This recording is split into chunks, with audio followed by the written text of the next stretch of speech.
Hello students, today we are going to study there is one question used to appear in the exam. Explain AC circuit with a pure inductor applied with a AC EMF using J operator. I hope you are familiar with J operator and we will move to AC circuit. In this AC circuit, one AC circuit is there and we are going to connect pure inductor into this and we will see what will happen to this circuit. This is the AC signal, as you are familiar with. This is the AC signal, and at home or anywhere the voltage we used to get is 230 volt and 50 hertz, and we are going to connect one pure inductance to this circuit and the circuit is full. जब AC लगाया जाता है, आज तक हमने ये पढ़ा है कि इसका वोल्टेज जो आता है 230 है और हर्ट्ज जो है 50 है. अब ये AC हमने एक और लैब में एक प्रैक्टिकल किया था, लिसाजस फिगर्स. हमने पढ़ा था कि दोनों यहाँ से एक SHM आता है, यहाँ से क्या आता है, SHM आता है, यानी सिंपल हार्मोनिक मोशन. सो यहाँ से जो वेव फॉर्म आ रहा है वो इस फॉर्म में आ रहा है, E = E0 sin omega T. यहाँ पे जो आ रहा है वो साइन ओमेगा टी है. और इंडक्टेंस में भी कुछ होता है. जब हमने इंडक्टेंस अप्लाई किया, यहाँ से जो वोल्टेज जा रहा है, it will oppose to that system. तो अल्टरनेटिंग करंट जो वहाँ से आ रहा है is apply to an inductor of inductance L, और वो है E = E0 sin omega T. इसी को हम इमेजिनरी कंपोनेंट को भी हम वी विल कंसिडर.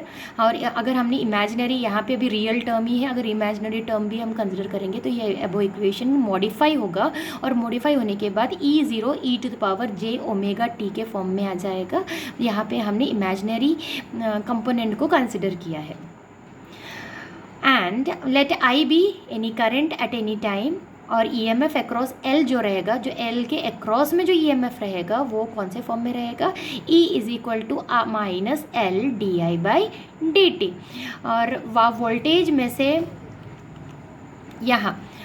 यहाँ से आ रहा है E0 sin ओमेगा टी, और यहाँ पे वही अपोज कर रहा है. कितना अपोज कर रहा है, -L/di/dt which opposes the current. यानी यहाँ अपने AC में से जो निकला है वो उसने -L/di/dt को अपोज किया है, पूरे को अपोज किया है.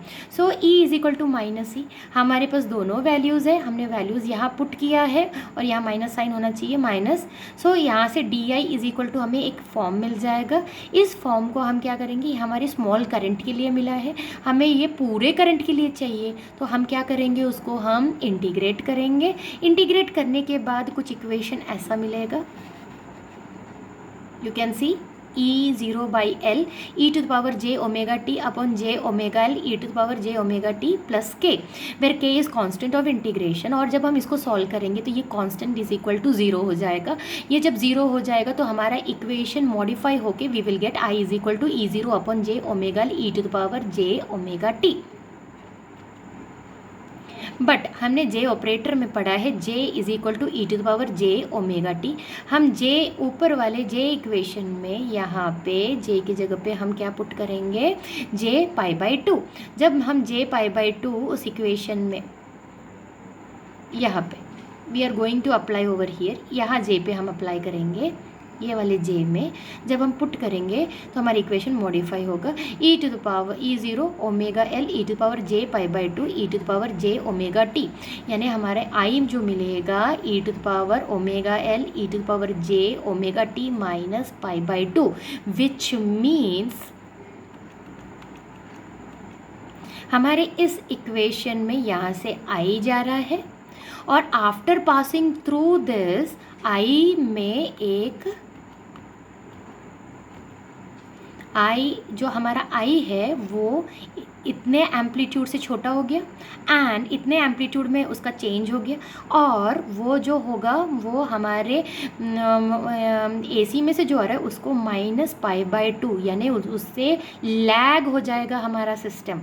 यानी हम ओरिजिनली e⁻j ओमेगा टी था, but because of the presence of inductance ये लैग हो गया. करंट कितने से लैग हो गया, -π/2 से वो लैग हो जाएगा.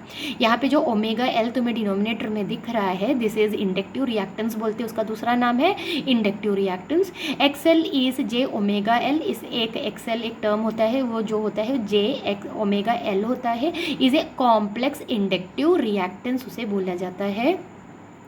एंड ये वाली इक्वेशन को हम थोड़ा सा मॉडिफाई करके हम I is equal to I0 e to power j omega t minus pi by two I0 is equal to E0 upon omega L.